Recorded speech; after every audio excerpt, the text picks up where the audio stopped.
Welcome to the Undercurrent, your source for grassroots news. I'm Lauren Windsor. We're here at Netroots in Detroit, speaking with Congressman Keith Ellison of Minnesota. Hey, Lauren. How are you doing today? Good. Thanks for taking the time. You got it.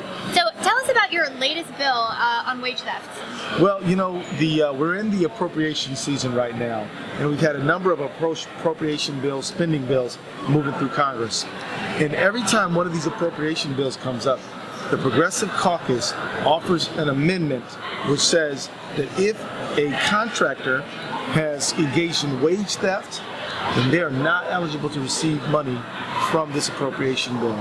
And so we've been successful. Out of 5 appropriation bills, we've gotten this provision in 4 of them. And one of them, on the biggest one, the defense appropriation bill, we had a recorded vote, which we got 25 Republicans to vote with the Democrats, and it passed 212 to 204. So, I mean, we're on the move here. We're going to keep doing this because it's amazing. But, you know, economists have estimated up to about $2,600 being stolen from low-wage workers every year. Do things like making them work off the clock, making them work through their breaks, but then charging them for the breaks, giving them their pay on a debit card, and then they're charged money to swipe whenever they swipe for their stuff, and more. So why would anybody oppose this bill? Well, it's amazing. We have the U.S. Chamber of Commerce and a whole bunch of other trade associations have stood against this provision, which is outrageous. Well, I mean, unless they're for wage theft, right? I mean, you know, their purported reason is that there's a debarment process, but you know what? I'm sorry, a debarment process? Yeah. Can you explain that a little bit? Well, debarment is this convoluted judicial process that if you have an egregious actor who acts bad over time and time again, then eventually it might catch up to him through a process.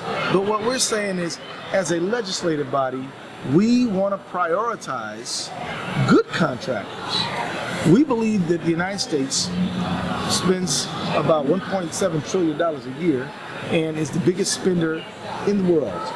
So if we're going to use taxpayer dollars to buy goods and services for the American people, why not you work with people who are honest and uphold good labor practices?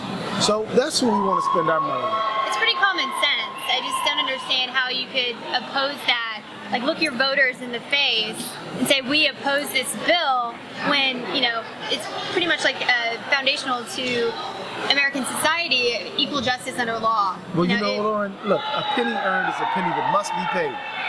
You got to pay your people. And I think that those people who voted no, they'll be able to explain to their voters why they voted with the wage thieves and against the workers.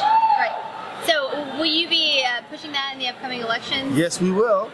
We'll be talking all about it because, you know, the Health Committee, the Health and Education Labor Committee in the United States Senate did a study, and it found that of all the federal contractors, as many as a third had a history of wage theft.